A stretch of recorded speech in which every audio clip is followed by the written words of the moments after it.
ஜாக்டோ ஜியோ என்ன சொல்லியிருக்காங்க அப்படின்னா, எங்களுக்கு டிஏபிஎஸ் டாப்ஸ் பத்தாது, பழைய ஓய்வூதியம் தான் வேண்டும் அப்படின்ட்டு அதிரடியான ஒரு சில நடவடிக்கைகளை சொல்லியிருக்காங்க.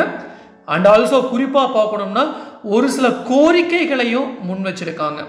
அவங்க முன் வச்ச அந்த கோரிக்கைகள் என்ன அப்படிங்கிறது தான் நாம் இன்னைக்கு நம்ம வீடியோவில் பார்க்க போகிறோம். இதே போன வீடியோவில் நம்ம அந்த ஜாக்டோ ஜியோ அவங்களுடைய போராட்டங்களுடைய முழு விவரங்களும் நிபந்தனைகளாக வைக்கப்பட்ட சில விஷயங்களையும் நாம் பார்த்தோம். பார்க்காதவங்களுக்கு நான் கீழே டிஸ்கிரிப்ஷனில் அந்த வீடியோ லிங்க் கொடுக்குறேன், மறக்காமல் பாருங்கள். ஏன்னா இன்னைக்கு நான் இப்போ கொடுக்குற இந்த வீடியோ அந்த பழைய போன வீடியோவுடைய கண்டினியூஷனாக தான் இருக்குது. ஸோ இப்போ தான் ஃபஸ்ட் டைம் நம்ம சேனலுக்கு வரீங்க அப்படின்னா மறக்காமல் நம்ம சேனலை சப்ஸ்கிரைப் பண்ணிடுங்க. கூட பெல் ஐக்கானை கிளிக் பண்ணுங்கள். அப்படின்னா தான் இது மாதிரி இன்ஃபர்மேட்டிவ் வீடியோ உங்களால் ரெகுலராக பார்க்க முடியும். வாங்க வீடியோக்குள்ளே போகலாம்.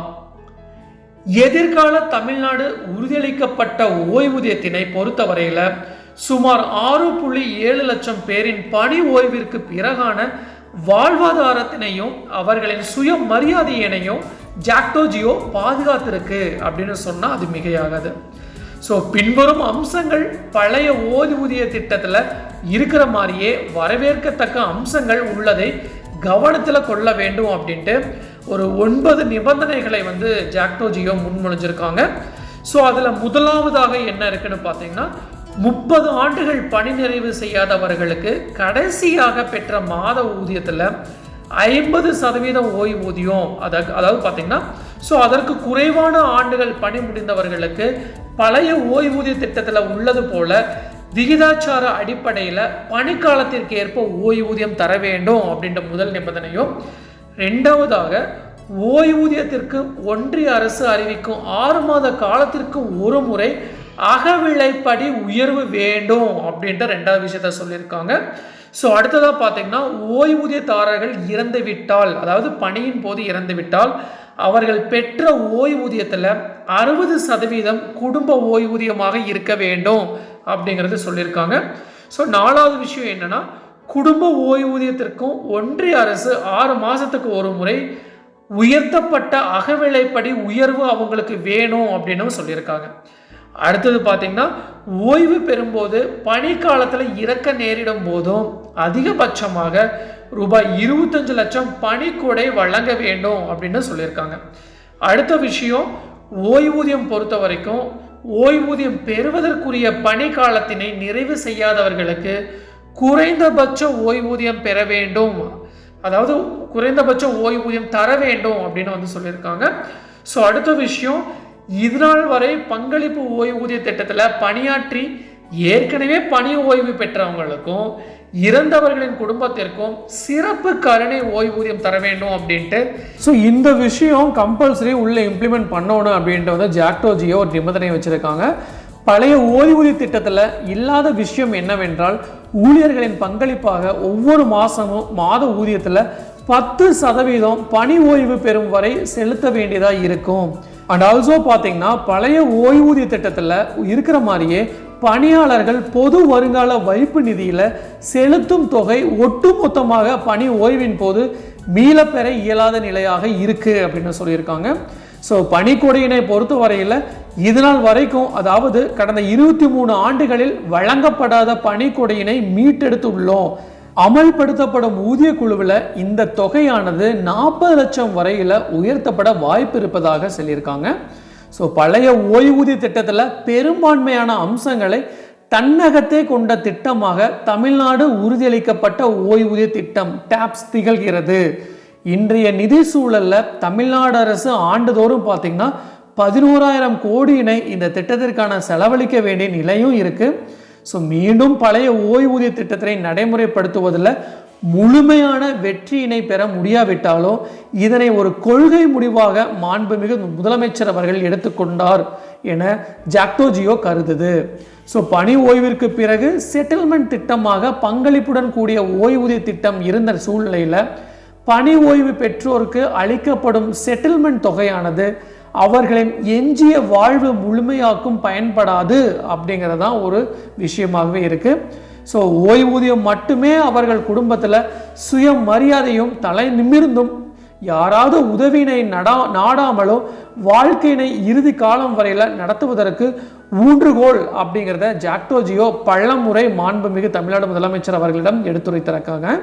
ஸோ இந்தியாவில் ராஜஸ்தான், சத்தீஸ்கர், பஞ்சாப், ஹிமாச்சல் பிரதேஷ், கர்நாடகா ஆகிய 5 மாநிலங்களில் பழைய ஓய்வூதியத்தினை நடைமுறைப்படுத்தி விட்டோம் அப்படின்ட்டு அரசு இதழில் அறிவிக்கையும் வெளியிட்டாலும் அந்த மாநிலங்கள் ஏற்கனவே ஓய்வூதிய ஒழுங்காற்று ஆணையத்துடன் ஒப்பந்தம் செய்து கொண்டதன் அடிப்படையில் ஆணையம் தொகையினை திருப்பி தராததால் ஓய்வூதியம் தொடர்பான அறிக்கை அளவிலேயே உள்ளதாக நடைமுறைப்படுத்தவே இல்லை அப்படின்னு சொல்லியிருக்காங்க.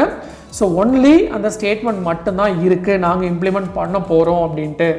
ஸோ இன்றைய உலக பொருளாதார சூழ்நிலையில் பல நாடுகளில் ஓய்வூதியம் வழங்குவதில் கடும் நிதிச்சுமையினை எதிர்கொண்டுள்ளதை பார்க்க வேண்டியிருக்கு.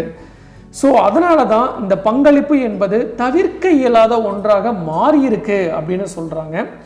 ஸோ என்னதான் பல்வேறு காரணங்கள் மனதில் எழுந்த வண்ணமும் நாம் அதை நினச்சிட்டு இருந்தாலும் ஸோ மாண்புமிகு தமிழ்நாடு முதலமைச்சர் அவர்கள் இதற்கு முன்னால் தமிழ்நாடு முதலமைச்சராக இருந்த மாண்புமிகு எடப்பாடி பழனிசாமி அவர்கள் 2017 செப்டம்பர் மாதத்தில் ஜாக்டோ ஜியோவிடம் ஓய்வூதியம் வழங்குவதற்கு 100% சாத்தியமே இல்லை அப்படின்ட்டு ஆணித்தனமாக சொன்னதை பொய்யாக்கி 2021 தேர்தல் வாக்குறுதியில் இடம்பெற செய்து 50% உறுதிப்படுத்தப்பட்ட ஓய்வூதியம் சாத்தியம்தான் அப்படிங்கிறத ஆசிரியர்கள், அரசு ஊழியர்கள், அரசு பணியாளர்களுக்கு வழங்குவது அரசின் தார்மீகம் என்பதை நிரூபித்திருக்காரு. ஸோ அதுவும் கடமையும் கூட அப்படின்னு சொல்லியிருக்காரு. ஸோ அதோடு மட்டும் இல்லாமல் பல்வேறு துறைகளில் இந்தியாவிலேயே தமிழ்நாடு முதன்மை மாநிலமாக உருவெடுத்துள்ள இன்றைய காலகட்டத்தில் ஆசிரியர்கள், அரசு ஊழியர்கள், அரசு பணியாளர்கள் நலனை காப்பதிலும் முன்னோடி மாநிலம் என்பதை தமிழ்நாடு மிக பெருமையாக போற்றி கொள்ளப்படுது அப்படின்னு முதலமைச்சர் அவர்கள் சொல்லியிருக்காரு. ஸோ மாண்புமிகு தமிழ்நாடு முதலமைச்சரின் உறுதிப்படுத்தப்பட்ட ஓய்வூதிய திட்ட அறிவிப்பிற்கு முழுமையாக ஒத்துழைப்பு நல்கிய மாண்புமிகு பொதுப்பணி மற்றும் நெடுஞ்சாலைத்துறை அமைச்சர் அவர்களுக்கும், மாண்புமிகு நிதி மற்றும் சுற்றுச்சூழல் காலநிலை மாற்றத்துறை அமைச்சர் அவர்களுக்கும், மாண்புமிகு பள்ளி கல்வித்துறை அமைச்சர் அவர்களுக்கும் ஜாக்டோ ஜியோ நெஞ்சார்ந்த நன்றியினை தெரிவித்துக் கொள்வதாக சொல்லியிருக்காங்க.